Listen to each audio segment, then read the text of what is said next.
Breakdown.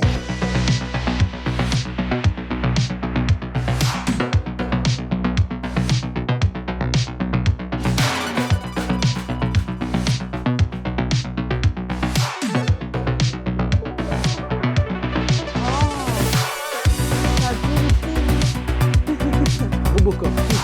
Robocop était capable.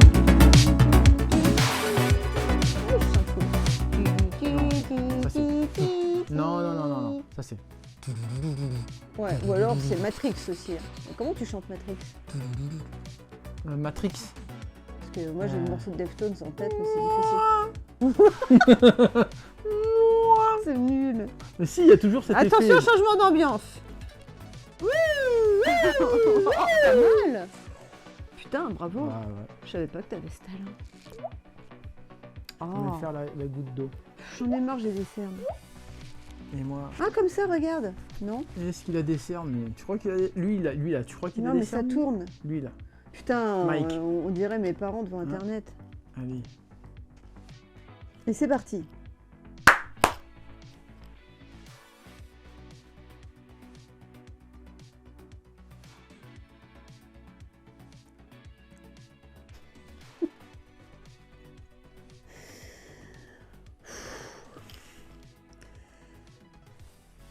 Et c'est parti pour notre deuxième épisode du podcast Pillow Fight. Pillow Fight, cette nouvelle émission que nous avons décidé de vous présenter tous les deux en amoureux.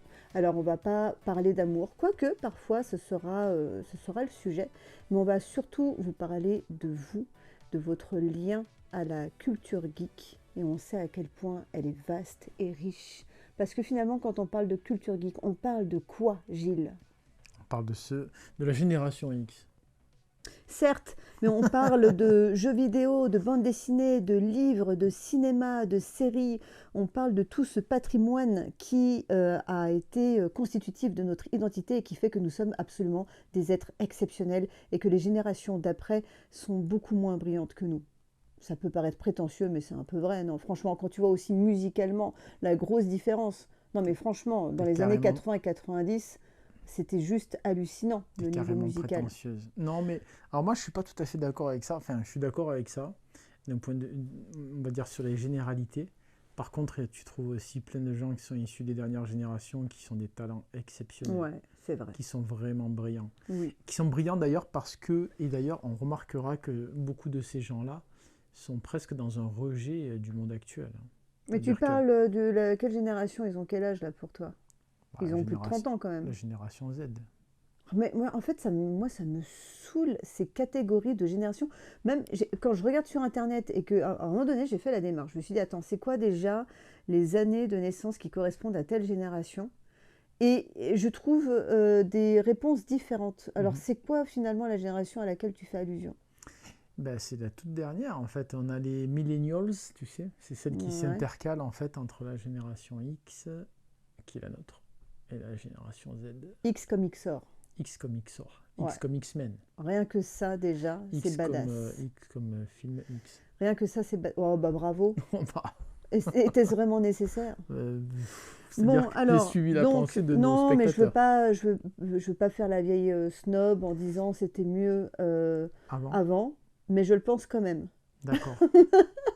Et d'ailleurs, nous aurons aussi l'occasion de parler de musique, puisque nous avons déjà des commentaires sur Facebook qui réclament à corps et à cri qu'on parle de métal, évidemment, sans être critique vis-à-vis des autres genres musicaux, il faut reconnaître que c'est quand même notre genre musical de prédilection. Bah, c'est là T'attendais une où tu réaction peux dire quelque chose. Oui, bah, c'est notre genre musical de prédilection, effectivement. Après, il y a beaucoup de choses, beaucoup d'autres styles que, en tout cas, moi, j'écoute personnellement, mais le métal, c'est quand même effectivement... Comment ça, tu m'aurais caché que tu écoutes Pierre Perret lorsque je suis absente? Mais tu sais très bien que je suis un inconditionnel de Brel, par exemple, de Ah Brassens. oui, bien de sûr. Brassens. J'écoute du blues, j'écoute du jazz, Ouais. j'écoute Du beaucoup classique aussi. des musiques du monde, j'écoute beaucoup de musique de films, Ouais, de moi bandes aussi, originales de films. certes. Tout ça, c'est des genres assez éclectiques, mais c'est vrai que le métal tient une place centrale. Oui, et qui s'inspirent les uns les autres. Et c'est aussi le principe de cette émission, c'est de créer des passerelles, de connecter de connecter les genres, notamment enfin, les genres cinématographiques, mais aussi de voir comment ils se répondent avec les œuvres littéraires, avec les œuvres musicales, puisque tout ça fait partie d'une même architecture, et c'est ça qui est passionnant. Alors, moi, je parle avec mes limites, je ne suis pas experte, toi, tu es beaucoup plus pointu que moi, et je trouve ça d'ailleurs super parce que tu vas pouvoir apporter quand même des précisions sur des sujets bien précis, sur des films bien précis, parce que tu as vraiment pensé le sujet. Moi, je considère que je suis en apprentissage. Je viens tout juste de commencer d'ailleurs euh, à lire Conan. Il était temps, après avoir été 46 ans fan du film de Milius. Donc j'ai encore toute une éducation à faire, mais je pense qu'il n'est jamais trop tard. Donc finalement, l'apport que je vais apporter dans cette émission, c'est celui du cœur en tant que spectatrice. Voilà, il vaut ce qu'il vaut, mais j'ai quand même le sentiment qu'il y a pas mal de personnes qui vont se retrouver là-dedans. Je le vois déjà sur Facebook. Et la deuxième chose, c'est mon regard en tant que coach accompagnante et aussi coordinatrice d'intimité pour le cinéma qui fait que je vais vous proposer parfois des doubles lectures et de vous inviter aussi à voir dans quelle mesure toutes ces œuvres, elles vous impactent, elles vous inspirent. Qu'est-ce qui fait qu'à un moment donné, vous allez préférer un film plutôt qu'un autre ou une BD plutôt qu'un autre? Qu'est-ce qui fait que vous allez détester un héros? Qu'est-ce qui fait que vous êtes traumatisé par une histoire? Euh, donc moi, c'est ce regard que je propose. Et vous, Gilles, j'ai décidé de vous voyez, quel est le, De quelle est vous, la, vous voyez donc. quelle est la posture que vous proposez dans Pillow Fight? Globalement allongé sur un canapé.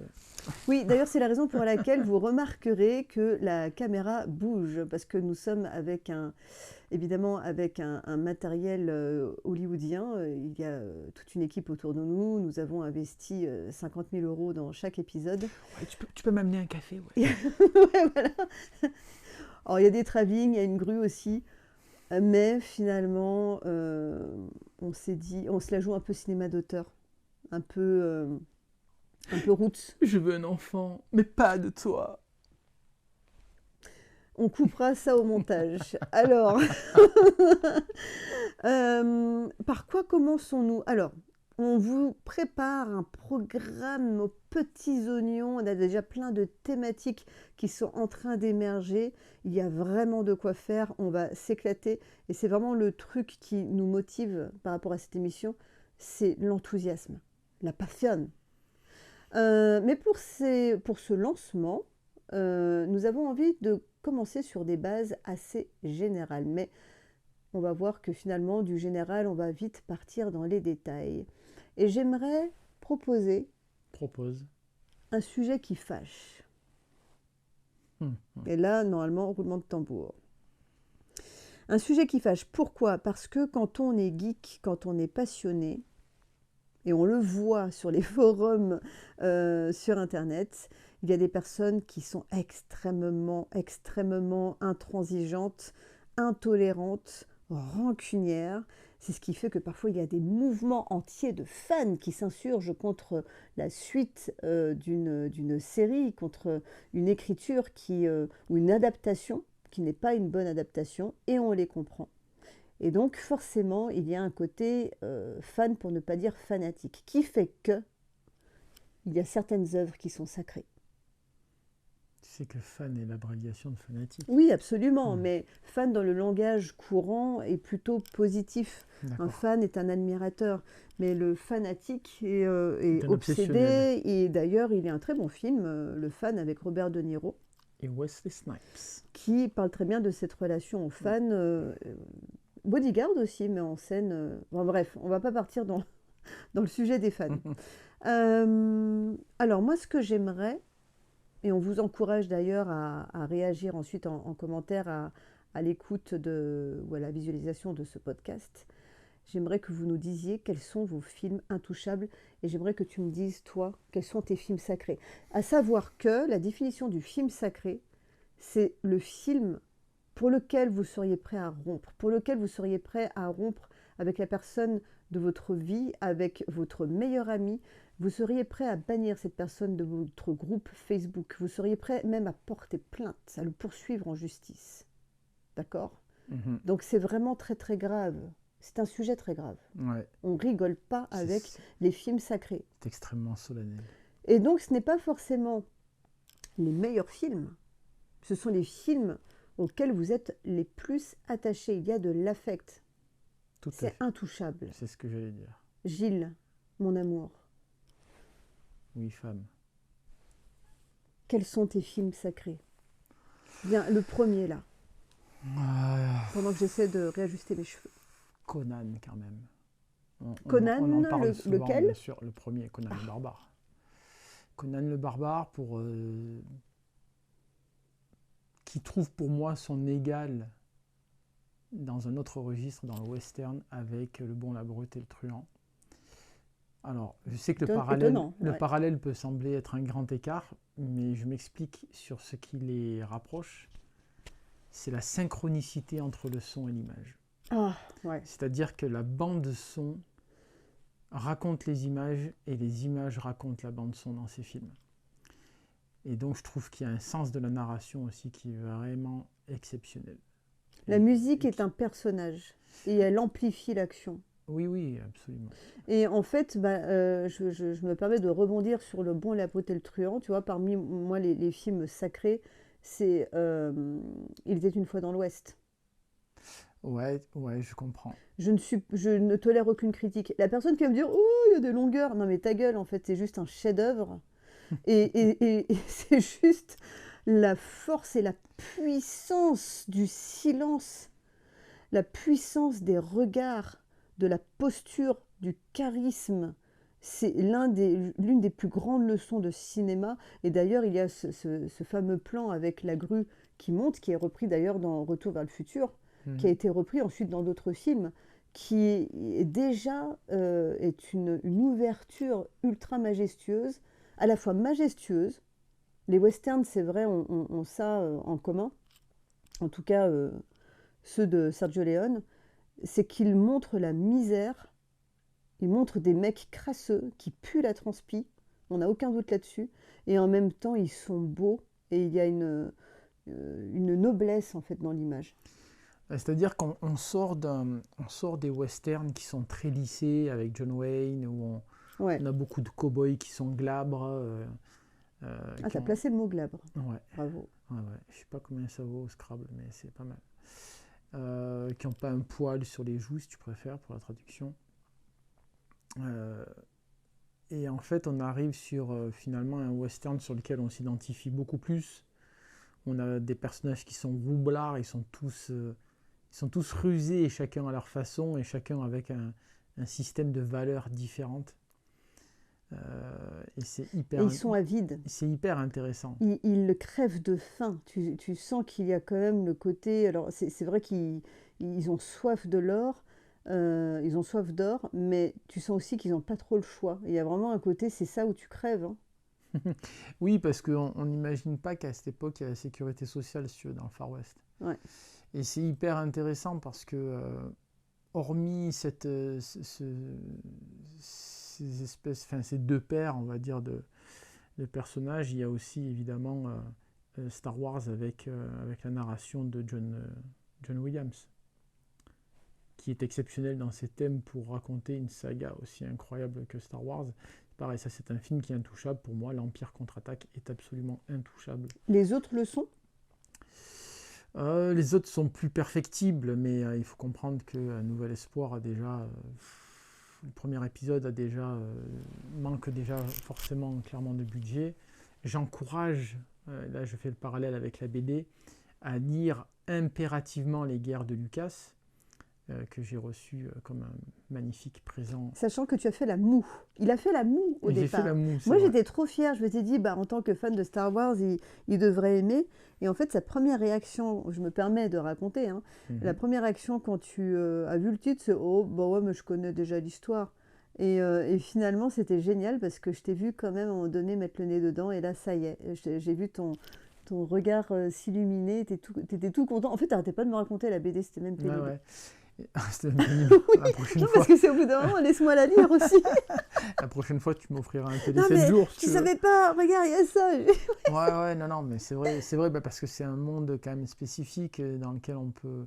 En fait, ce qu'il y a de génial avec Star Wars, c'est que ça rassemble tellement de personnes comme celui qui va aller regarder un film popcorn avec beaucoup de légèreté, qui va vraiment pour se distraire, jusqu'au fan le plus pointu, et moi je ne me considère pas comme ça, bien que je connaisse assez bien l'univers, même étendu, je suis loin d'être un des plus grands puristes de Star Wars. J'en connais qui ont absolument tous les romans, même certains qui valent vraiment des centaines d'euros, qui vont aller chercher la moindre figurine, etc. C'est vraiment Oui, c'est ça, être ahurissant. un fan. Et donc, ce que je veux dire par là, c'est que ça rassemble, la saga Star Wars va rassembler, tout comme le Seigneur des Anneaux d'ailleurs, enfin, je pense que c'est un peu le propre de toutes les sagas, de rassembler vraiment des gens avec tout un tas d'implications différentes, tu vois, en termes de profondeur. Je trouve ça assez fou. Et donc, un nouvel espoir, oui, est perfectible, bien sûr. Bon, après, il faut savoir que tout n'a pas été monté en termes d'image. Il y a beaucoup de... J'invite vraiment les gens à lire ces BD. Enfin, moi, je les ai tués Ouais, en moins de 2 il faut heures. que je les lise. Les deux volumes qui sont quand même bien épais. Mais C'est restons sur les films exceptionnel. sacrés.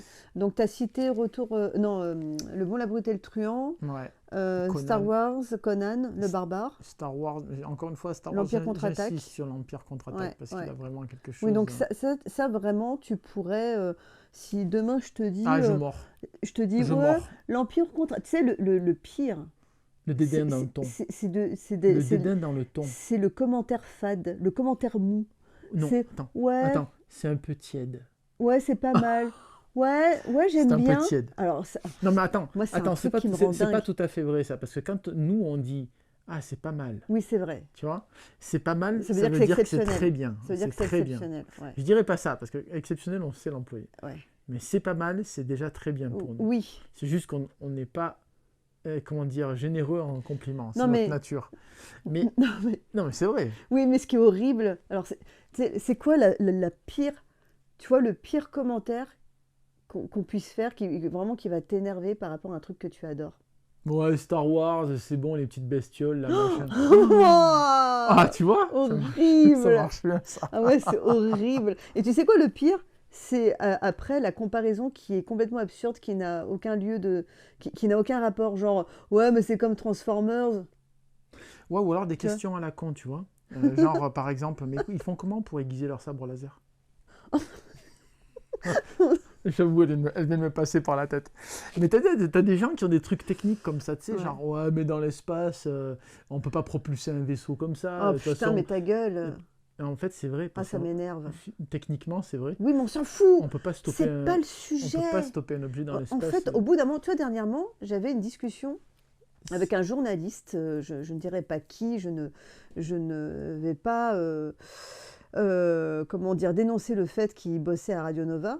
Il était très sympathique, ceci étant dit. On était tous les deux sur un même événement et en fait, il se trouve qu'il était assez amateur de films de genre et on commence à partir sur les films d'horreur et il m'évoque Sous la Seine en disant « Ouais, Sous la Seine, c'est nul et machin ». Bon, ok, c'est quoi ton argument? Parce que tu as le droit de pas aimer après tout.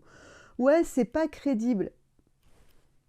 C'est un film de requin. Mais mec, tu sais ce que tu regardes quand Depuis même. quand un film de requin est censé être crédible? Et là, il me cite en référence Peur Bleue. Je lui dis, mais mec, dans Peur Bleue, le requin, il planifie et il fait une marche arrière.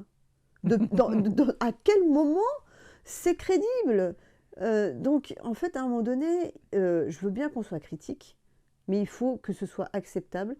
Et il y a aussi un certain moment où, notamment dans les films de genre, la critique n'est juste pas valable du tout, d'emblée. C'est comme si tu disais il y a trop de sang dans un film gore.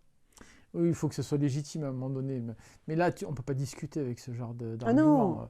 Si le mec n'est pas capable de voir ce qu'il est en train de regarder, en fait. Parce que Bah c'est non, ça. mais C'est ça. il n'y a pas de Tu discussion. vois ce que je veux dire? Il n'est pas capable de voir ce qu'il est en train de regarder. C'est vraiment ça.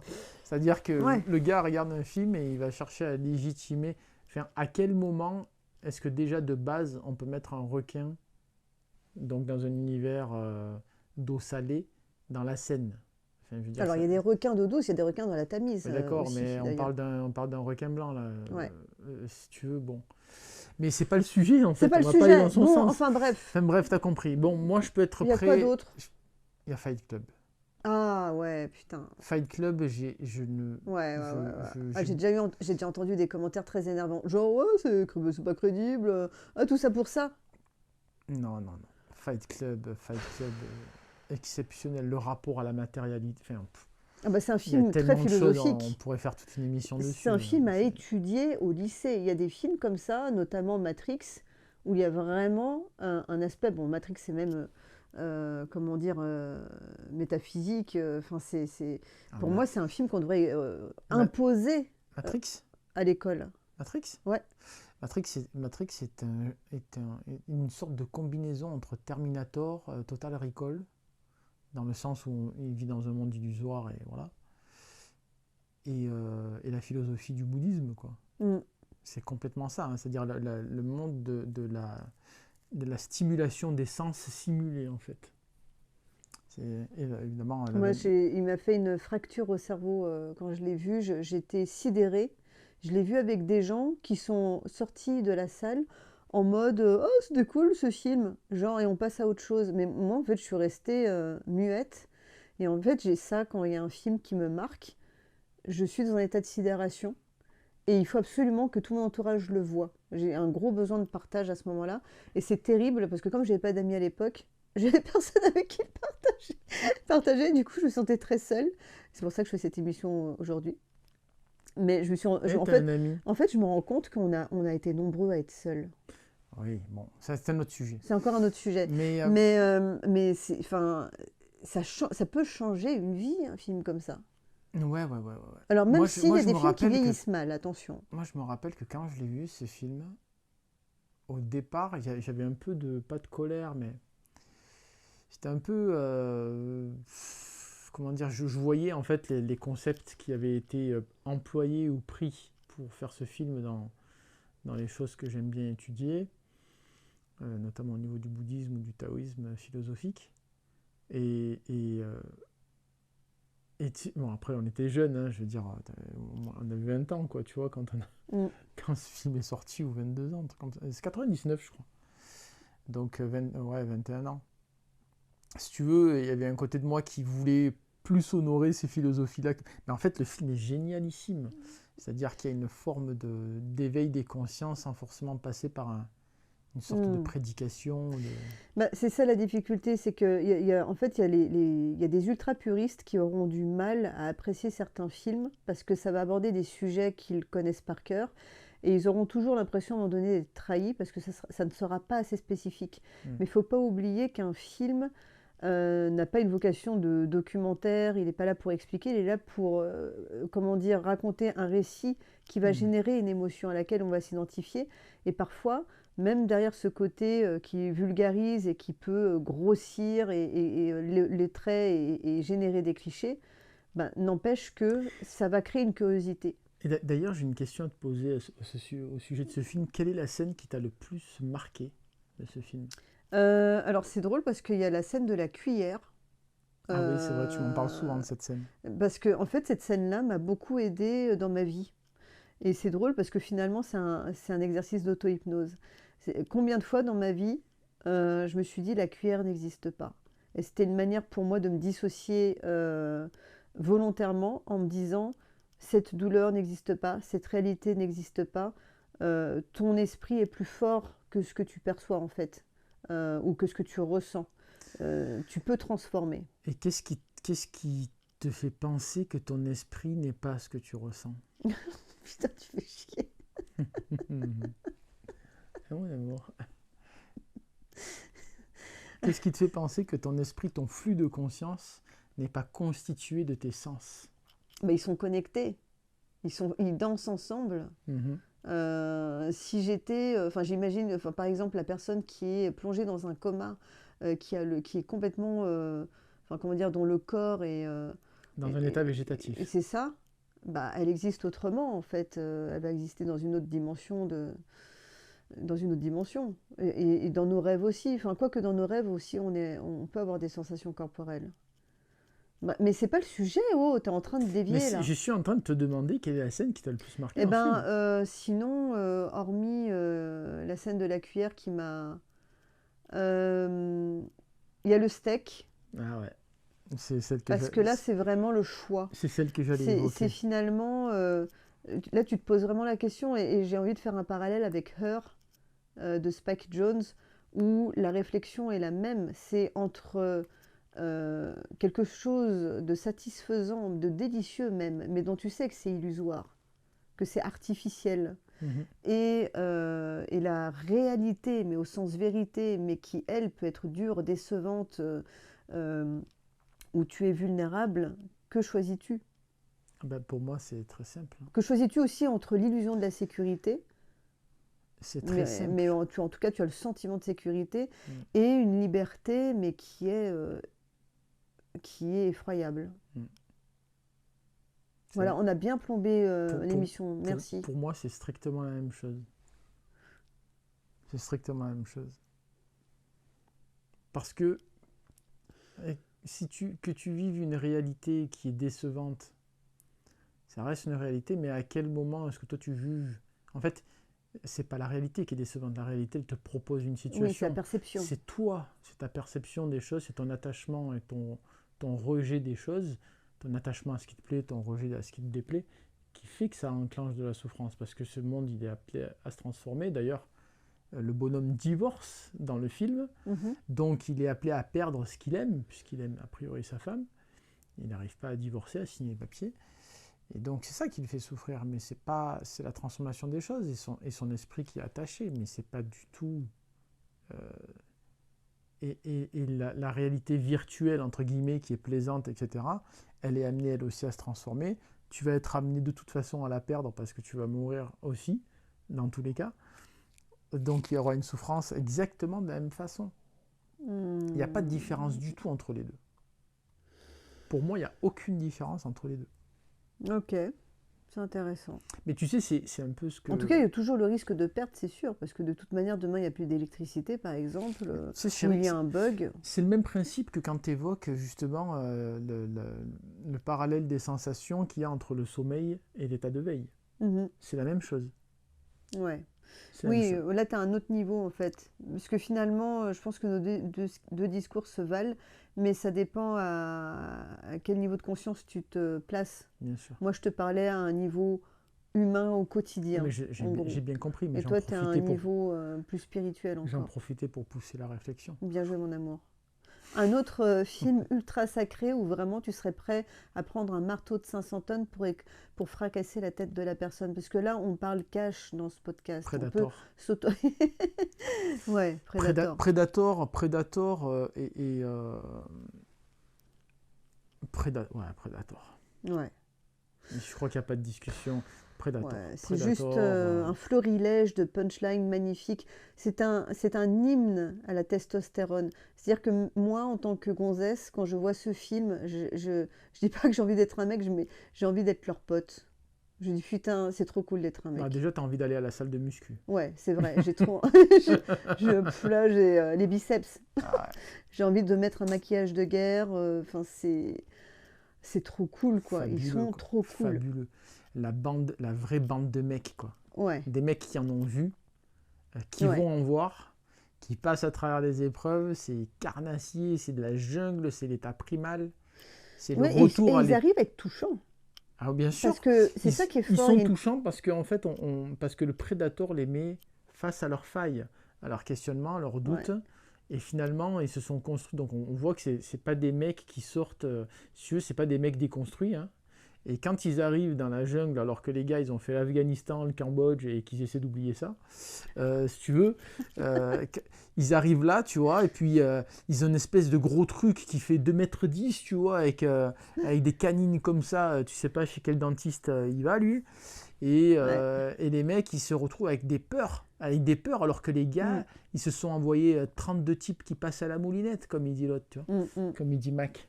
Et donc, Il faut dire que les personnages sont très bien écrits. Ils sont caricaturaux mais en même temps, on y croit. Parce qu'aujourd'hui, on en trouve plein des personnages caricaturaux qui sont écrits comme des prompts à la ChatGPT, où tu as le gentil, tu as le méchant, tu as celui qui a une pseudo-faille. Mais en fait, ils sont hyper prévisibles. Et moi, ce que je trouve fort dans le vrai bon cinéma de genre, c'est qu'à la fois, il y a des codes identifiables et tu sais, a priori, à l'avance, là, tu connais l'arc narratif parce que c'est ce qui fait que c'est du cinéma de genre, mais en même temps, tu arrives à être surpris, tu arrives à t'attacher, parce que ces personnages-là ont probablement déjà existé. C'est ce qu'il dit dans le bouquin L'anatomie du scénario qu'on vous conseille, qui est une bible pour les scénaristes, mais qui est hyper intéressant parce que ça va vous donner une grille de lecture pour apprécier davantage les films que vous aimez. Dans l'anatomie du scénario de John Truby, si je ne me trompe pas, il explique que si on veut écrire un personnage, il ne faut surtout pas le sortir de sa tête et le créer de toutes pièces, parce que c'est là où on va tomber dans des stéréotypes et on risque de déployer une multitude de personnages qui vont tous être un reflet de soi. Typiquement, et ça on les repère, il y a plein de films où on va se dire, mais putain, mais en fait c'est ok, il y a plein de personnages, hommes, femmes, d'âges différents, mais ils ont tous la même psyché, ils ont tous la même répartie, le même humour. Alors que dans Predator, tu as des personnages vraiment très distincts.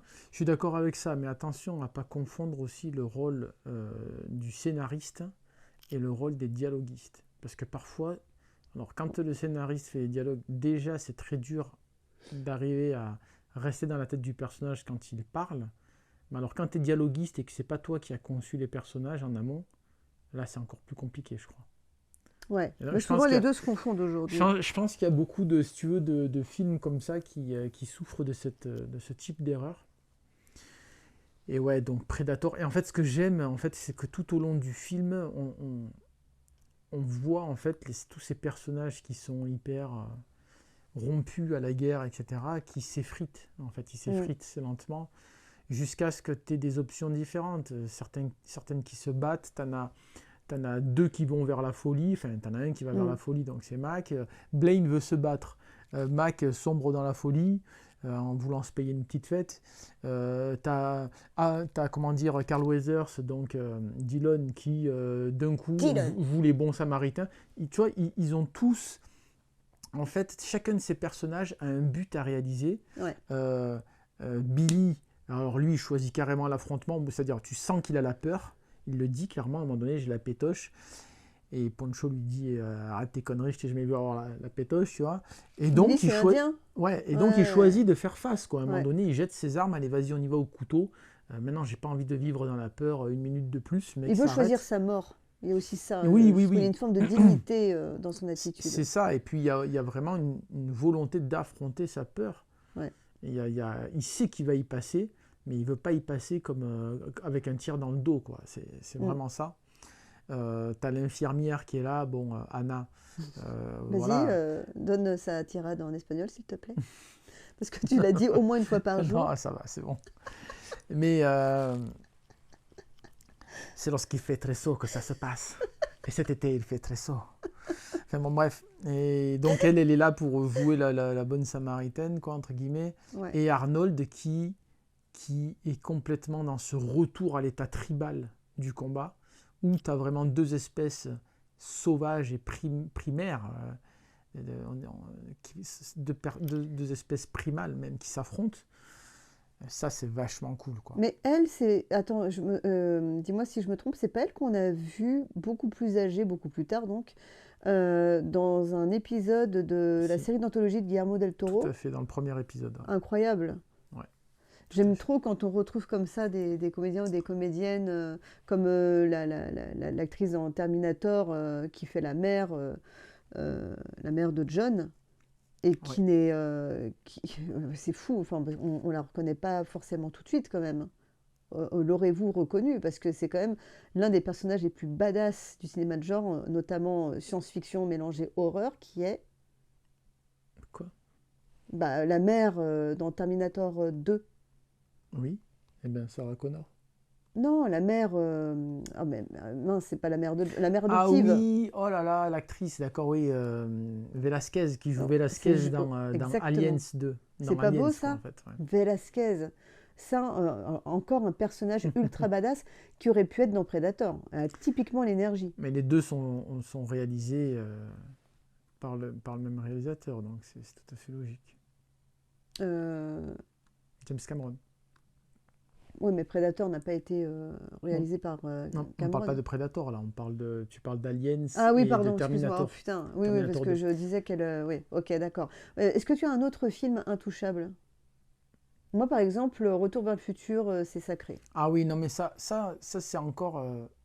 c'est iconique, Bah, c'est du ouais. cinéma de genre. Ouais, Ah ouais, bah, je suis complètement justement, d'accord. c'est tellement iconique que non, quoi, on ne Ouais, ouais. touche pas. Après, j'ai jamais entendu qui que ce soit critiquer Retour vers le futur. Je trouve Parce qu'il y que a des c'est, gens plus virulents parce que avec les c'est, aliens, par parce que c'est exemple. juste trop parfait. Et puis c'est frais. Retour vers le futur C'est n'amène frais. que du bonheur à qui que ce soit Mais qui le regarde. oui, tu peux Tu pas être peux, dépressif tu devant peux Retour vers le être futur. au plus bas dans ta vie, tu Ouais, peux être au plus haut, tu peux être enfant, adolescent, c'est adulte, tu l'insouciance. peux être vieux, tu regardes ça, tu as toujours un coup de fraîcheur, tu as toujours C'est pas ouais, un coup de speed, mais tu as toujours un truc qui te up, tu vois. c'est tellement Il y a mignon. vraiment l'adolescence, l'insouciance, quoi, en fait. L'insouciance. Bon, en même temps, le film est très soucieux parce qu'il est tout le temps en train de courir derrière le temps, si j'ose dire. Mais c'est génial. L'ambiance est exceptionnelle. C'est tellement un reflet des années 80. C'est tellement... On a l'impression, quand on regarde cette trilogie, d'avoir une diapositive. On a Hmm. une diapositive des années 80 avec tout ce que ça comporte de fraîcheur, avec les baskets, avec les jeans, les casquettes, machin, le hard rock à la Van Halen, Ouais, la légèreté ou transgresser, c'était emmener sa petite amie ouais, à c'est côté super d'un lac, mignon. C'est se faire une soirée dans une tente, enfin, tu vois. Ça parle du flirt, ça parle de vaincre ses peurs avec un héros qui n'est pas un anti-héros, mais en tout cas un héros auquel on s'identifie extrêmement bien, quoi. C'est un Oui, petit puis, gars mignon, mais qui est pas, qui est normal. et j'ai envie de te dire, ce qu'il y a de génial, c'est qu'il n'est pas du tout cliché. Le film est incroyable, il réussit le tour de force d'être complètement intemporel. Alors qu'il Ouais, parle du temps en exactement. plus, En il est plus, c'est intemporel. ça Et c'est un donc, chef-d'œuvre. je trouve que toutes les facettes de Marty McFly, par exemple, on les a pas tous, on n'a pas tout, mais on va tous avoir un trait de Marty. Moi, je sais pas, j'avais des potes par exemple qui faisaient du skateboard. Moi, j'en faisais pas, tu vois, du skateboard. Par contre, je pouvais faire, je sais pas, euh, pas de la guitare parce qu'à l'époque j'étais pas encore dessus, mais tu vois ce que je veux dire. Mm. Certains pouvaient avoir son style vestimentaire, d'autres La fameuse pouvaient veste en jean. Ouais, exactement, ou avec les grosses baskets blanches. Moi, j'étais sapé comme ça, par exemple. Où tu peux avoir, tu vois, chacun d'entre nous avait une Ouais. facette ou de ça, et il a une espièglerie en fait qui est Mm, mm. incroyable. Et cette espièglerie, cette légèreté, je trouve qu'elle est géniale parce que c'est une magnifique leçon aussi sur l'engagement. Il y a un couple qui dure, qui va avoir des Mm. conséquences, Ouais, Et il y a c'est un point vraiment commun à tous les films extraordinaire. qu'on a évoqués. Alors, on va pas développer là-dessus parce que je pense que ça fera tout simplement l'objet d'une autre émission. Ce sont aussi tous les coulisses de tournage. Quand on apprend à connaître en plus les acteurs, Biff notamment, qui s'avère être un gars adorable, qui avait été harcelé à l'école, ou, enfin, tu vois, il y a des choses, ou les dessous de Predator, le fait que Van Damme était censé tourner sur ce film, qu'il l'a refusé. Alors, Euh, il l'a pas refusé, mais il s'est barré au bout il de s'est quelques jours de barré. tournage. Marty, ben, en fait, c'était un autre acteur qui était pressenti. En fait, il y a plein de petites choses aussi qui viennent rajouter à la saveur de ces films. C'est un petit plus quand même. Ouais, Quand on sait qu'ils en ont bavé en ouais, ouais, plus, ouais. franchement, Bah, le tournage de bah, Predator était incroyable. ouais, On en ils étaient reparlera, mais c'était ouais, un incroyable. terrain en pente. Conan qui s'intoxique en croquant un vrai cadavre de vautour. Putain, mais là tu te dis, mais respect les gars, parce que c'est pas les pseudo-artistes là avec l'IA qui disent ouais, j'ai réalisé un film, mais franchement, mais tu te fous de notre gueule quoi. C'est pas l'engagement de toute une équipe qui a cru, qui a transpiré, Ouais, non, non, non, mais ça c'est sûr. qui a Ça fait en sorte que le ça c'est film la valeur existe. travail, mais il y a des gens qui vont aussi beaucoup travailler sur l'IA pour faire des trucs, hein. Après, même si on cautionne pas, moi je cautionne pas Il y a bien des sûr, choses magnifiques qui sont faites avec l'IA, mais je pense qu'il y a des projets. Moi, mais quand même. ce que j'aime, c'est qu'il y a quand même des projets qui verront le jour, qui auraient jamais vu le jour sans ça. C'est-à-dire qui n'auraient jamais été signés en BD, jamais été signé pour un film, etc., etc. Et donc, je trouve que c'est super pour donner déjà un aperçu d'un projet. Je trouve ça cool. Un peu comme si tu veux, ah ben tiens, je peux vous présenter une maquette, une démo. Voilà, je vous fais une démo. Est-ce que ça vous dirait de produire ça? Voilà. C'est un accélérateur de concrétisation exactement. de projet. Pour moi, ça, je trouve ça très bien. Oui, bah, dès lors que c'est utilisé comme outil, mais bon, on ne va pas ouvrir le débat. Oui, comme outil, tout à fait. Attends. On n'a pas nommé le Seigneur des Anneaux. Ouais. Et ça, on ne peut pas le faire. On ne peut pas parler de Star Wars, de Retour vers le futur, et ne pas évoquer le Seigneur des Anneaux. Ouais. Impossible. Quelle prouesse. Impossible. C'est pas possible. Non, mais quelle prouesse. Ouais, alors, moi, j'avoue, j'ai honte. Quand j'étais au collège, tous mes potes me disaient « Ouais, t'as trop le profil pour faire du jeu de rôle. » Mais comme j'avais pas le droit de voir mes amis et que j'étais séquestrée dans un placard, je pouvais pas... Non, je plaisante. Mais je pouvais pas... ça ne se faisait pas, voilà, de voir des copains, des copines. Donc, j'ai pas goûté à cette joie-là, ni même aux jeux vidéo qui rendaient épileptique, hein, forcément. Mais on me disait que j'avais le profil jeu de rôle, donc à un moment donné, on m'a quand même conseillé de lire Le Seigneur des Anneaux, et je reconnais avoir été lâche, puisque je n'ai pas persévéré. On m'avait averti qu'il y avait une lente et longue description, et j'ai laissé tomber. J'étais beaucoup plus sur du Stephen King, sur des thrillers, sur des choses qui étaient assez dynamiques à l'époque. Ouais, ok. Donc je n'ai pas la capacité à dire que c'est une belle adaptation. Mais je reconnais que c'est sublime. Et puis, en fait, c'est magistral. Et puis, quand on voit l'itinéraire aussi du réalisateur Peter Jackson, d'où il vient, avec notamment Brain Dead et Bad Taste, putain, ça force le respect, quoi. Oui, puis là, je pense qu'on a affaire à un vrai fan qui savait, alors déjà, il savait qu'il serait attendu au tournant, mais les conséquences de cette trilogie sont faramineuses, y compris pour la Nouvelle-Zélande, pour le tourisme de la Nouvelle-Zélande, pour la culture, enfin ça a été incroyable. Moi, au-delà de Peter Jackson, il faut évoquer Tolkien, quoi. Tolkien, oui, bien sûr. C'est un génie. Qui est juste ahurissant. Lui, son jeu quand il était gosse avec son petit frère, c'était sa sœur. Son frère. Je crois que c'était sa petite sœur. Hein. Non, c'est un petit frère qu'il a. D'ailleurs, il y a un film un peu intéressant qui est sorti sur sa biographie il n'y a pas très longtemps. Je confonds avec Mozart qui sur les plateformes. Qui faisait pareil, ils avaient leur propre langage.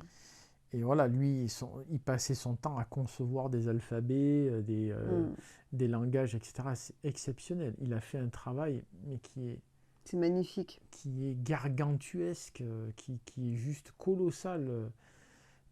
Star Wars, par exemple, a été développé, même si les idées venaient majoritairement au départ de George Lucas, il s'est quand même beaucoup entouré, y compris d'auteurs, pour développer l'univers.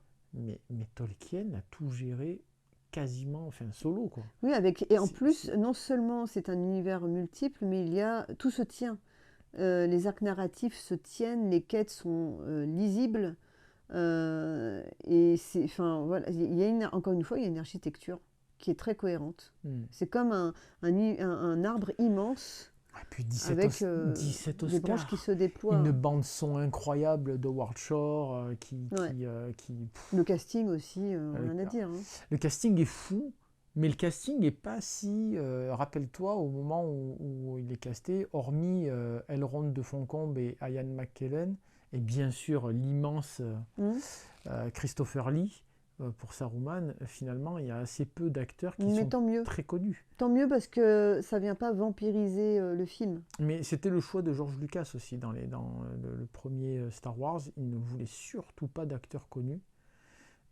C'est une donne qui a changé quand il a commencé à faire la prélogie, c'est-à-dire l'épisode 1, 2, 3. Parce qu'il ne voulait surtout pas que la vedette et la renommée des acteurs prennent le pas en termes d'attention. Et d'autres astuces, et une petite anecdote là-dessus, c'est aussi la raison pour laquelle Yoda parle à l'envers. Yoda parle à l'envers, non pas pour faire une figure de style qui d'ailleurs épouse souvent les langues orientales, comme on pourrait le croire, mais c'est parce qu'en fait, il voulait garder l'attention des enfants. Et Ah oui, ouais? et oui. Excellent. Tu l'as vu dans la BD, ça? Ça, je te dirai pas, il faudra lire la BD pour le Oh, savoir. Mais d'accord. il avait fait le choix de faire parler Yoda comme ça, de façon à captiver l'attention des enfants Mais ça me fonctionne sur la phrase. tellement Et ça bien. marche très très bien. Même lorsque les phrases sont un peu longues, on voit t'es obligé de garder l'attention jusqu'au bout pour avoir la totalité du sens de la phrase. C'est tellement malin. C'est très ingénieux, ouais. Moi, ce que je trouve génial, c'est que la saga Star Wars est devenue tellement culte que des célébrités ont été prêtes à tourner dedans, même en étant masquées. Soi-disant, si je ne me trompe pas, Daniel Craig, qui fait partie des... Les Stormtroopers? Ouais, Ouais, mais je suis pas étonné de mais qui est ça. identifiable avec un brassard. Ah oui, d'accord. C'est génial. Ouais, ouais, Et c'est on pas mal ça. on retrouve aussi les acteurs d'un film dont on parlera forcément, qui sont les acteurs de The Raid. Il y a Yann et puis... mince, j'ai plus son nom en tête. Enfin bref, je m'égare. Je pense que c'est déjà pas mal en termes de références. Ouais, Moi, quand même, j'adore Les Dents de la Mer, même s'il a vieilli.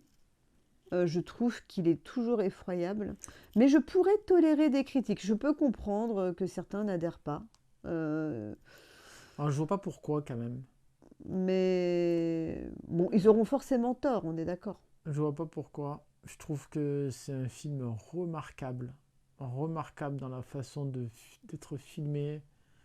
C'est pareil, là aussi, il y a une foule d'anecdotes incroyables. Il y a un reportage sur le film, sur les 50 ans des Dents de la Mer, que je recommande absolument de regarder. Où ça? Je crois qu'il a été soit sur Arte, soit sur Amazon. C'est exceptionnel. Il faut impérativement le regarder. Et on voit évidemment tout l'itinéraire de Spielberg autour des Dents de la Mer. Ah oui, on parle de sa dépression aussi, hein, Et parce évidemment, qu'à l'époque, évidemment des c'était... conséquences du film, hein, parce que Ouais, la chasse aux requins derrière a été ouais. catastrophique. Hein. On a perdu, je sais plus Il combien, a mis du temps 60, à s'en remettre, hein. 60% ou 70% des espèces, hein, quand même. Ouais. C'est assez violent.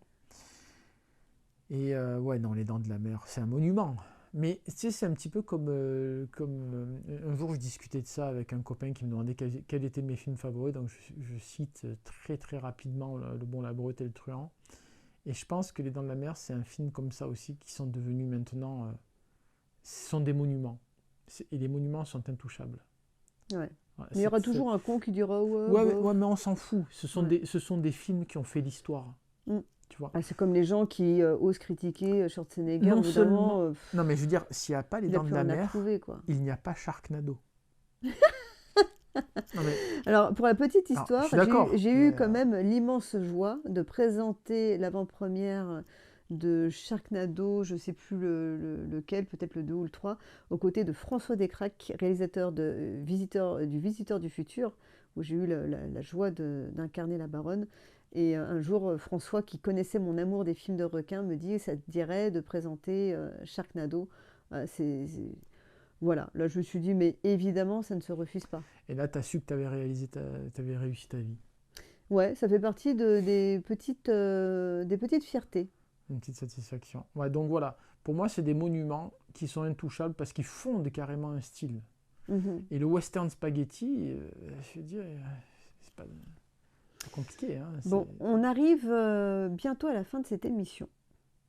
Et je propose de passer à la suite. Il y a quand même deux films, il y a quand même deux films aussi que je voulais rajouter. Ok. Le premier, c'est Robocop. Ah ouais, ouais, ouais. Robocop, pourquoi? Robocop 1. Parce que Verhoeven fait vraiment partie de mes réalisateurs préférés. J'ai adoré qu'ils prennent de l'argent aux Américains pour se foutre de leur société. Alors ça, pour moi... Il l'a fait à plusieurs reprises, pour le coup.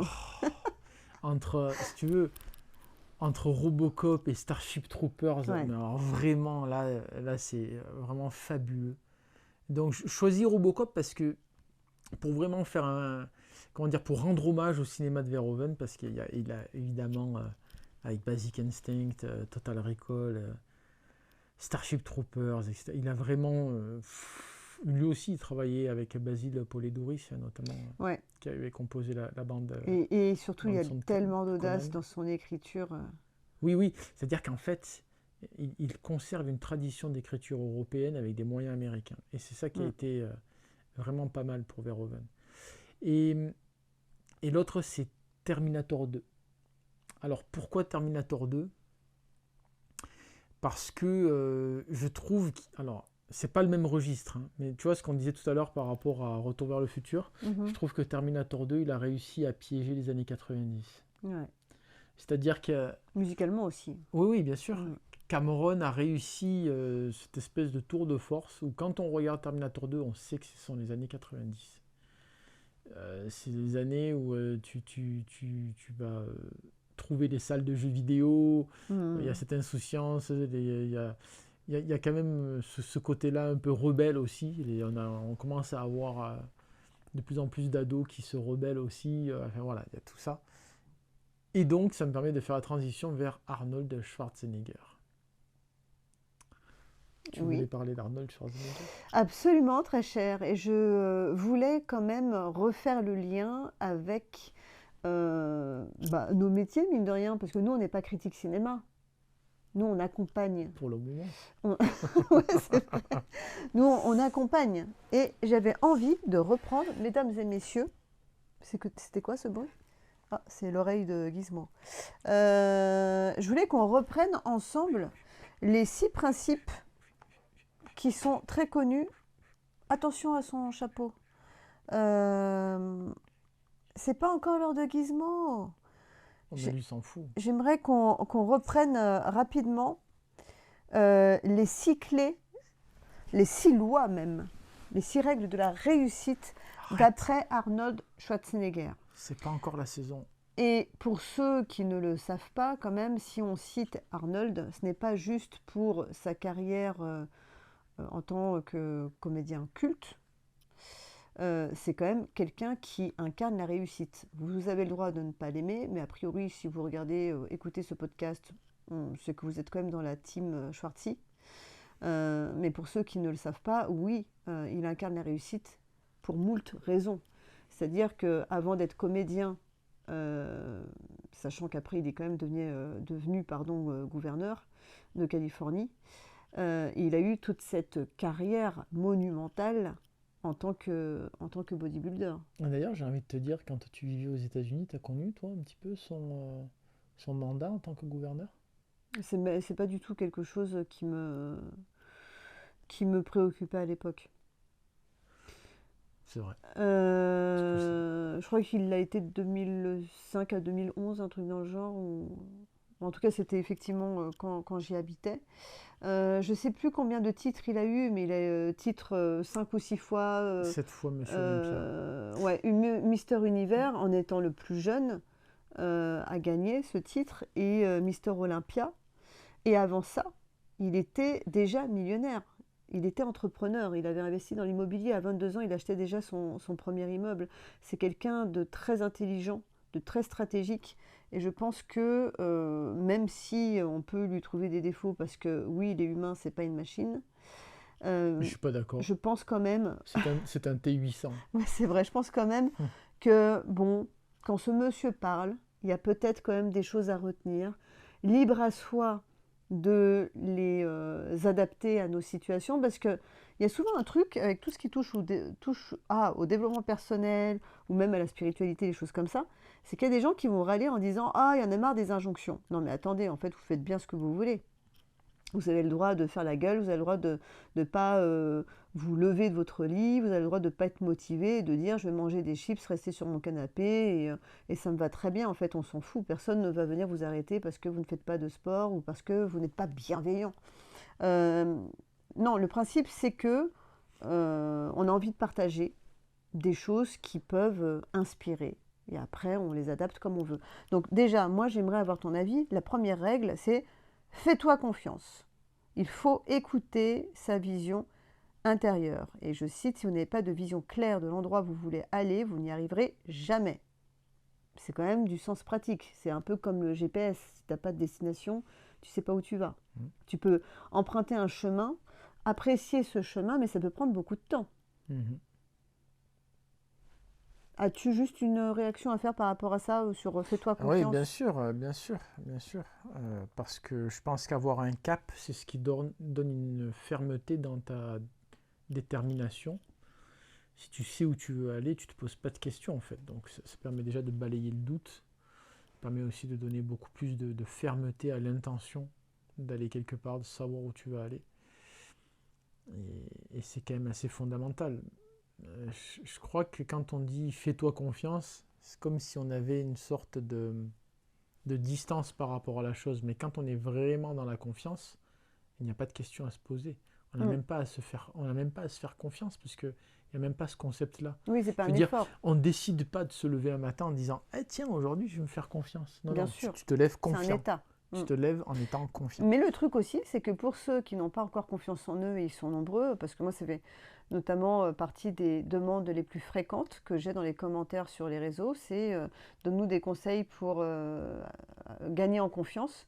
Le truc, c'est que quand tu as un objectif qui est aligné avec tes valeurs, qui compte pour toi et qui finalement te dépasse d'une certaine manière, même si tu n'as pas confiance, même si tu perds en motivation, bah justement, ça va te donner un cap, tu vas pouvoir tenir malgré tout. Et c'est ça qui est Mm. bien aussi quand on a un objectif, c'est de se dire, je ne sais pas si je vais y arriver, putain, j'ai peut-être pas les moyens, mais n'empêche que c'est vraiment le truc que je vais atteindre. Donc, en tout cas, je vais déployer tout ce qu'il faut pour y arriver. Et c'est justement dans cette démarche-là que la confiance se construit. Moi, tu vois, j'évoquerais bien volontiers Mark Twain qui disait ils ne savaient pas que c'était Mm. impossible, alors ils l'ont fait. C'est-à-dire que comme on ne se pose pas de questions de savoir si c'est pas possible, le doute ne peut pas émerger. Et si le doute n'émerge pas, ben, on peut faire les choses. Mais je conçois aussi que naturellement, tout le monde n'est pas le même niveau de confiance. Bah oui, après ça Et dépend de donc, l'histoire. ça se fabrique. En C'est- fait, il y a beaucoup de gens qui diront que ça se fabrique pas, mais c'est pas vrai.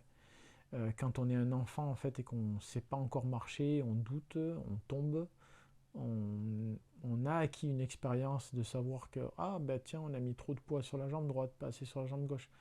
Je prends des exemples débiles, hein, mais en fait c'est des expériences qui rentrent, qui vont donner de la fermeté intérieure, qui vont donner de la densité et qui vont petit à petit donner de la fermeté en fait à la confiance. Mm. Et en fait c'est nourri à la fois évidemment de l'expérience, bien sûr, mais c'est quelque chose, si c'est nourri d'expérience, c'est justement intéressant parce que c'est quelque chose qui va pouvoir se travailler, qui va pouvoir avoir des paliers. Et moi, pour ça, je recommande déjà d'avoir des petits objectifs. Des objectifs qu'on peut atteindre, des objectifs, évidemment, on va se donner un peu de mal pour les atteindre, voire pas mal de mal même pour les atteindre. Et tout ça, ça va faire quoi? C'est pour ça que les Chinois ils disent que le chemin il est aussi important que le but. Parce que pendant que tu es en train de faire ce chemin, c'est pas tellement que tu vas atteindre ton but, c'est que tu vas apprendre pendant ce chemin. Tu vas avoir un processus qui va te donner de la densité, qui va te donner de l'expérience, qui va te donner de la confiance, qui va te faire tester des choses, qui va te faire te planter. L'important, c'est ok, je me suis planté, mais en fait, chaque échec est une marche qui t'amène vers la porte de la réussite, quelque part. Donc c'est comme ça qu'il faut le voir. Il faut voir vraiment l'échec comme une brique que tu mets en plus à ton édifice. Et avec ce ciment-là de l'expérience, c'est ce qui va te donner de la force pour faire les choses. Mm. Et Voilà. donc c'est lié aussi au mouvement et à l'action. Oui, moi par exemple, je parle rarement de moi, mais moi j'ai donné des cours assez tôt dans ma vie, à une période où on aurait pensé que j'étais pas légitime, mais je travaillais beaucoup mes arts à côté, plusieurs heures par jour, et j'avais une confiance profonde dans ce que je faisais.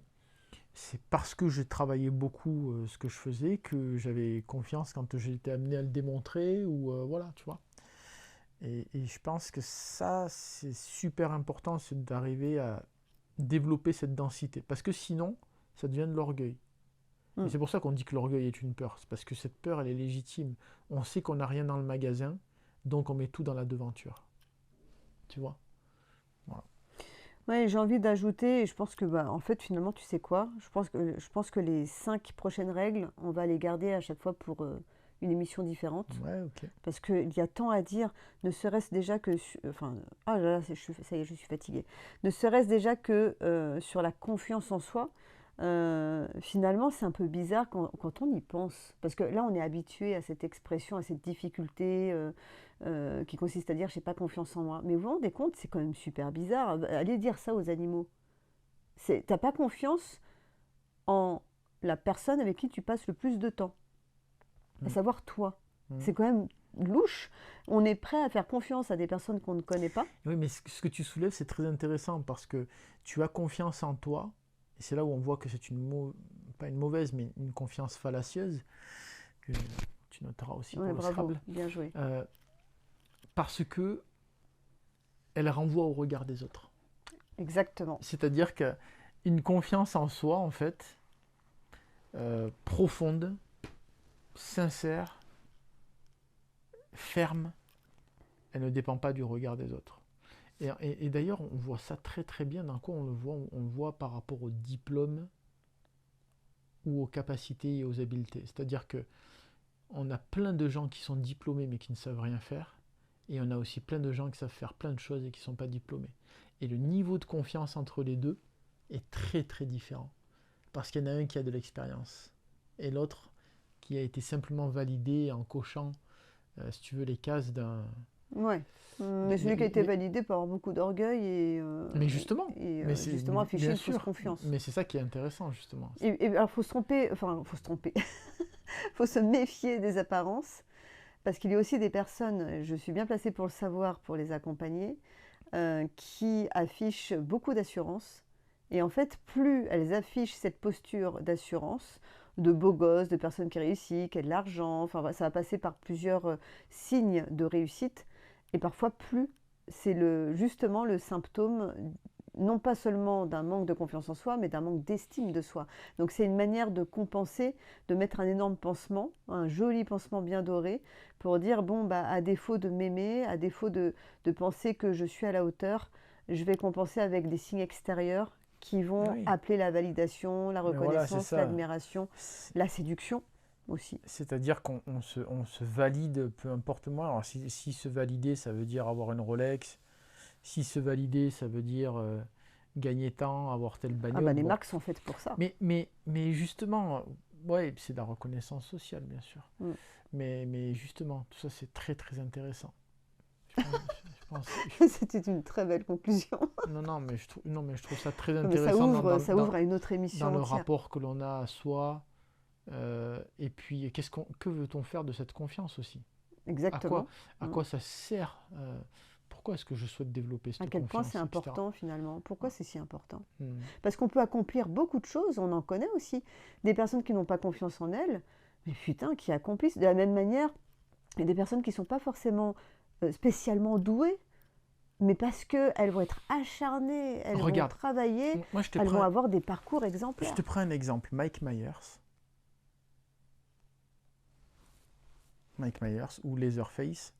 Est-ce que tu crois que quand ils se lèvent pour aller faire ce qu'ils ont à faire, ils doutent? Non. Non, mais je veux dire, ils doutent problème, pas. Justement. Non, mais... oui, c'est vrai. Oui, non, mais ils doutent pas. Dis donc, non, mais ils doutent pas. Est-ce que je fais un abat-jour ou un fauteuil aujourd'hui avec... mais comme Gizmo, en fait. Est-ce qu'il doute, Gizmo? Non. Oh, bah, dis T'as donc. cassé le jeu. Ah bon, alors ça veut dire qu'il faut passer à la dernière... parce que vous avez vu, l'émission devient de plus en plus technique. C'est qu'on avait commencé d'un élan spontané. Et là, on s'est dit, attention, on est en train de construire un truc ultra pro. Bientôt, on pourra faire des châteaux de sable et nous avons comme partenaire d'émission aujourd'hui Gizmo qui a gardé son petit chapeau de Noël parce que Gizmo ne veut pas perdre la magie de Noël. Et sa barbe aussi, oui, pas la barbe. Barbe de Noël. Alors, on vous présente un jeu. On ne sait pas si ça va vous plaire. On ne sait même pas si ça va nous plaire d'ailleurs. Ouais. Moi, c'est un jeu que j'ai... En fait, j'ai pas envie de faire ce truc. Allez! J'ai pas envie de le C'est un faire. jeu un peu cruel. C'est de l'acting. Mais pourquoi tu veux faire ça? Mais parce que c'est rigolo. Et maintenant qu'on en a parlé... En plus, tu dis, ouais, machin, c'est quoi tes films intouchables et tout. Tu peux être sûr qu'ils se sentent dedans. Bon, je vous explique mon jeu. Allez, c'est pour... Allez, vas-y. C'est pour de faux. Allez, vas-y. Faut se mettre dans un personnage. Vas-y. Bon, alors c'est un jeu que j'ai appelé Mauvaise foi. Et ce jeu, il est super pour casser les croyances et les postures. Il consiste à choisir un sujet qui nous tient à cœur. Et donc là, on a écrit chacun 3 titres de films qui sont pour nous sacrés. On les a mis sur des bouts de papier qu'on a mélangés dans le petit chapeau de Gizmo. Le principe, c'est de tirer au sort. Et pendant 1 minute, quel que soit le film, il va falloir qu'il y en a un qui prenne sa défense, mais vraiment qu'il le défende bec et ongles. Bon, a priori, on a les mêmes goûts, donc ça ne sera pas difficile. Et l'autre va être obligé de le descendre. C'est pour ça que ce jeu s'appelle Mauvaise foi. Mais ce n'est pas fini. Alors, le martyre dure 1 minute. C'est pas fini. C'est qu'après, on change de posture. Et en fait, il faut imaginer qu'il y a un jury, qu'il y a un public, donc c'est vous. Et il faut convaincre ce public. Donc là, c'est vraiment l'art de la rhétorique et de la mauvaise foi. On en voit tous les jours à l'Assemblée nationale ou dans les débats politiques qui s'expriment de cette manière. Le principe, c'est de convaincre son auditoire. Tous les coups sont permis. C'est violent quand même. Ah ouais. Il faut être convaincant. Ok, allez, vas-y. Il faut que tu sortes ton Qu'on chrono. Qu'on en finisse. 1 minute. Donc le jeu dure 2 minutes au total. On prend un seul film. D'accord? Tu veux tirer toi-même le papier? 1 minute, c'est long, 60 secondes. Est-ce que tu veux défendre ou tu veux critiquer? Et après, on change. Ah non. Tu vas peut-être tomber sur un de mes films. Ah ouais. Allez. Ouais. Et si on a les mêmes films. Bah oui, on a les mêmes goûts. Bon, allez. Tu veux défendre ou tu C'est veux toi qui descendre? commence. De quoi je commence? Tu commences, allez. Déjà, c'est une main innocente qui doit tirer le truc. Oui, bon. Donc c'est pas la tienne. Bon, alors tu veux défendre ou tu veux... Je veux critiquer. Tu veux critiquer? Non, t'es meilleur pour Bon, critiquer, je toi. touille et tu me dis stop. Ok. Alors attends, toi tu critiques. Non, toi D'accord. tu critiques, moi je défends. D'accord. Stop. Ah, moi, c'était l'étiquette du Attends, mais chapeau. montre. C'était l'étiquette du chapeau. Oh, mais... Vas-y, recommence. montre. Recommence. Ah, pardon. Vas-y. Stop. Encore l'étiquette du chapeau. Ouais, allez, vas-y. Attention. Gizmo a parlé. Donc, je le défends ou je le descends? Je le défends. Tu critiques. Je le descends. Tu critiques. Je Ouais, critique. tu critiques. Et attention, oh putain. Je souffre. C'est quoi? Pourquoi j'ai lancé ce Tu veux voir?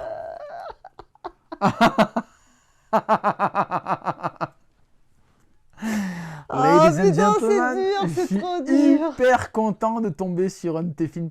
Et ça va pas faire plaisir à un bon ami, à notre ami Michael. Ça va pas lui faire plaisir, ça. Oh putain, Michael, c'est nous te chaud. saluons à l'avance. C'est chaud. Retour vers le futur. Retour vers le futur va être critiqué pendant 1 minute. Film Oh, c'est incroyable, chaud, comment je vais trilogie, faire saga incroyable de Robert Zemeckis qui s'est parfaitement illustré dans les Contes de la Crypte avant ce projet. Moi, je vais pas du tout être crédible. Attention, je te mets 5 secondes de plus pour que tu puisses te lancer. 1 minute 5 secondes de critique acerbe de Retour vers le futur. Et c'est Attention, maintenant. je me transforme en critique des Inrocks. C'est parti. Bon, Retour vers le futur, c'est totalement overrated, j'ai envie de dire, parce qu'en fait, le film, on n'arrive pas à le situer. Enfin, je veux dire, est-ce que c'est un film d'aventure? Est-ce que c'est un film fantastique? Est-ce que c'est de la comédie? C'est jamais vraiment drôle, finalement. On suit un ado, déjà, c'est pas du tout réaliste, et il a pas d'acné. Il vit dans un petit pavillon américain avec une copine qui a l'air d'avoir 20 ans de plus que lui, on dirait Sarah Connor avec sa mise en pli. Avec le savant fou, je veux dire, dès le départ, on est dans un truc qui n'est pas du tout réaliste, qui suit une chronologie, on s'y perd. Enfin, en fait, c'est mignon, on est d'accord, mais de là à dire que c'est un film culte, pour moi, c'est un film qui aurait pu être découpé en épisodes dans une série sur TF1, après Hélène et les garçons, juste avant Sauvé par le gong. Et voilà, c'était plié. Pourquoi en faire tout un foin finalement? Ça y est. Ouais, ouais, t'as rempli les dernières secondes avec des... Ouais, bon, d'accord, allez.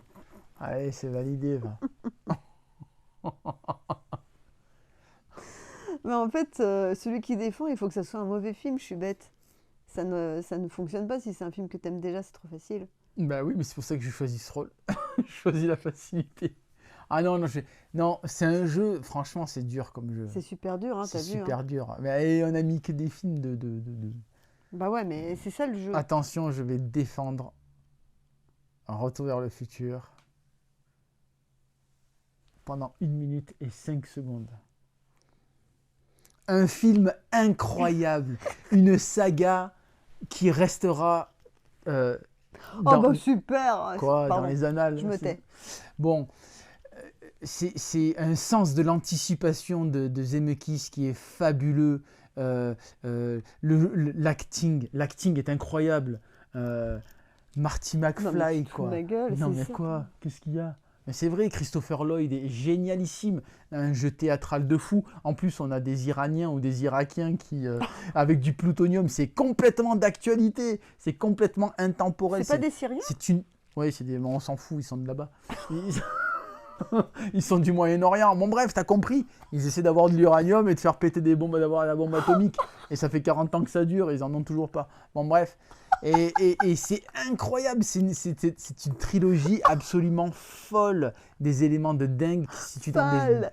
Mais quoi? Mais c'est vrai.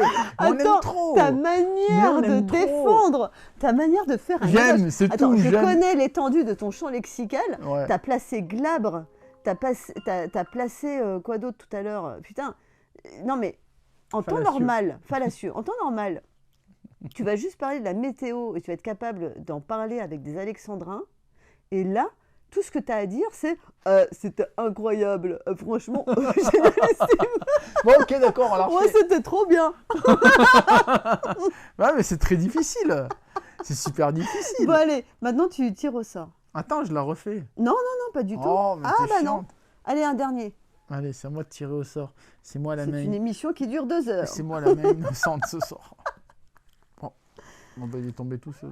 Allez, Non? c'est peut-être le même. C'est pas le... Oh non, ils sont tous là, regarde. Ah, bah, Oh bravo. là là. Allez, non, il en reste 2 encore. T'as gardé le... Bah, je sais pas. Ah, ok, bon, allez. C'était Allez. un migraine. Pique, collé, bourré, ratatam. Allez, c'est celui-là. Oh non! Aïe, aïe, aïe, aïe, aïe, aïe, aïe, aïe, aïe. L'Empire contre-attaque! Oh, c'est chaud. Je refuse catégoriquement. C'est chaud. J'en tire un autre. Je Non, non, non, non, non. Non, il va falloir que tu te dissocies. La cuillère n'existe pas.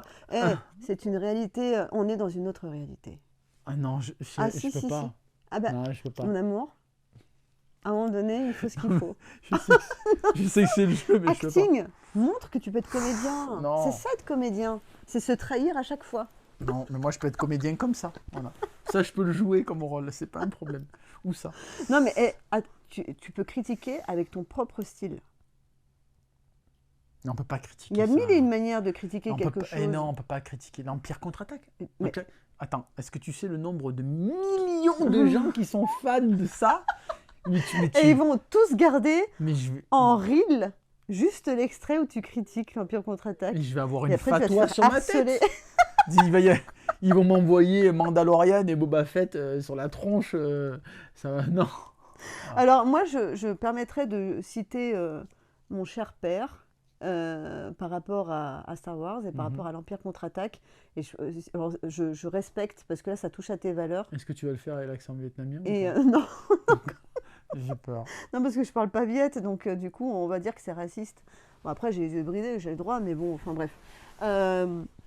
Non, non, d'accord, bon, je respecte, je comprends que c'était pas une bonne idée, mais je vais juste citer mon père qui parlait comme Maître Yoda, et d'ailleurs je le comparais à Maître Yoda, qui, lorsque nous trois, enfants, on était complètement admiratifs, complètement en extase devant l'Empire contre-attaque qu'on regardait pour la 10 000e fois, mon père passait devant la télé, marquait une pause en faisant la moue, tel Maître Yoda, regardait un extrait, enfin 2 secondes, Et là, avant de partir, il disait juste « comprends pas ». Et il repartait. Et là, tu savais que c'était pas possible. Ouais, il était Trop génial. compliqué, trop compliqué. Bon, bah, c'est pas grave, Ok, mon non, amour. si je C'était vais... un test. Écoute, je vais essayer. Non, Je mais vais c'était un essayer. test. Je peux comprendre. Ouais, je peux... Non, je peux pas. Non. Est-ce qu'on peut dire que les marionnettes, elles sont quand même un peu bizarres? Et dedans, il y a un personnage de Mais c'est film. Hein. c'est le seul truc que je voulais faire. C'est le seul truc que je voulais Moi, dire. Moi. spécial Ah, mais dédicace, c'est un film ou c'est un spécial dédicace spectacle? aux limaces géantes. Non, mais attention, parce que les limaces, elles sont pas dans tous les épisodes. J'aime trop. Elles sont pas dans tous les épisodes. Ah si, moi j'ai une critique. Elle est Ah, dans si, le, si, elle, j'en ai une. elle est dans le premier. Ah, j'en ai une. Elle est pas dans l'Empire contre-attaque. Est-ce qu'on peut dire que ce film a quand même clairement dépouillé, il s'est pas juste inspiré, il s'est quand même fortement inspiré, il a pillé Valérian. Oh, mais non. Ah bah attends, Oh, la ouais, ça tenue y de est. la princesse Leia, attends, il y a plusieurs éléments, le coup de Oh, mais c'est Yann Solo qui est figé là, dans le frigo. Je dis ça parce qu'il existe un frigo avec la porte avec Han Solo imprimé dedans. Il est trop classe ce frigo. Le problème c'est que les gens ils vont pas comprendre la Sortez-moi référence. de là. Non Sortez-moi mais de là. tous les stands de... Attends. Sortez-moi Non, de la attends. neige Tous les carbonique. fans de Star On appelle Wars, ça la neige carbonique. tous les fans de Star Wars, on est d'accord que chez vous, vous avez des objets de Star Wars, n'est-ce pas? Vous avez tous vu ce magnifique frigo avec Han Solo imprimé dans la porte. Nous, on a le grille-pain Star Wars. Ouais. Je rêve de la machine à popcorn R2D2. Donc si vous voulez soutenir ce podcast, faire des dons, c'est maintenant. Allez, c'est maintenant qu'il faut commencer. Bon, on va vous laisser, il est tard. Là, en fait, on a prévu de se mater quoi, mon amour? Bah, Predator, Badlands. Évidemment, ouais. Mhm. Ça sera un autre sujet parce que tout le monde n'a pas forcément aimé cette suite. Il y en a qui restent bloqués au numéro 1. On comprend. Moi, j'aimerais faire un numéro sur le numéro 2 aussi. J'aimerais faire une émission sur le numéro 2. Ouais, qui manque de reconnaissance, on est d'accord. Mais c'est un autre sujet. Quand même, On tease. quand tu vois Danny Glover danser sur du MC Hammer ou je sais pas trop quoi avec les Predators là, Ouais. en scène coupée, en scène Oui. additionnelle. Bah oui, bien sûr, on la voit souvent sur Instagram. Et encore tout à l'heure, tu scrollais et parce que c'est ça la magie des Je algorithmes. scrolle pas. Et tu tombais sur des stories de fans qui s'étaient fabriqués eux-mêmes des costumes de Predator. Ah si, ou je des- scrollais, t'as raison. Eh oui, eh oui. Et le couvre-lit Rambo, on en parle? Bon, allez, sur ces bonnes paroles, nous avons eu beaucoup de plaisir à tourner cette deuxième émission. On espère qu'elle vous a plu et on vous laisse pas le choix, à vrai dire. On vous donne rendez-vous dans le prochain épisode. On ne dévoile pas la thématique, mais vous êtes les bienvenus pour participer en commentaire Allez, salut. et à surtout dire quels sont vos films intouchables. Rien à voir avec Omar Sy, on est d'accord. Eh, tu pars comme ça, tu fais une sortie de champ sans dire au revoir. C'est pas du tout professionnel. On coupe et on fait comme dans les films des années Allez, 90 salut. avec la lumière qui est sur les yeux. Attends, tu peux remettre les flics? Ouais, non, là, je couperai avant ça parce que là, ça commence vraiment à faire bizarre. Allez. Mais arrête! C'est un doudou de cou. Il est fatigant, il faut dormir maintenant. Allez, plus. Pas de poulet après minuit.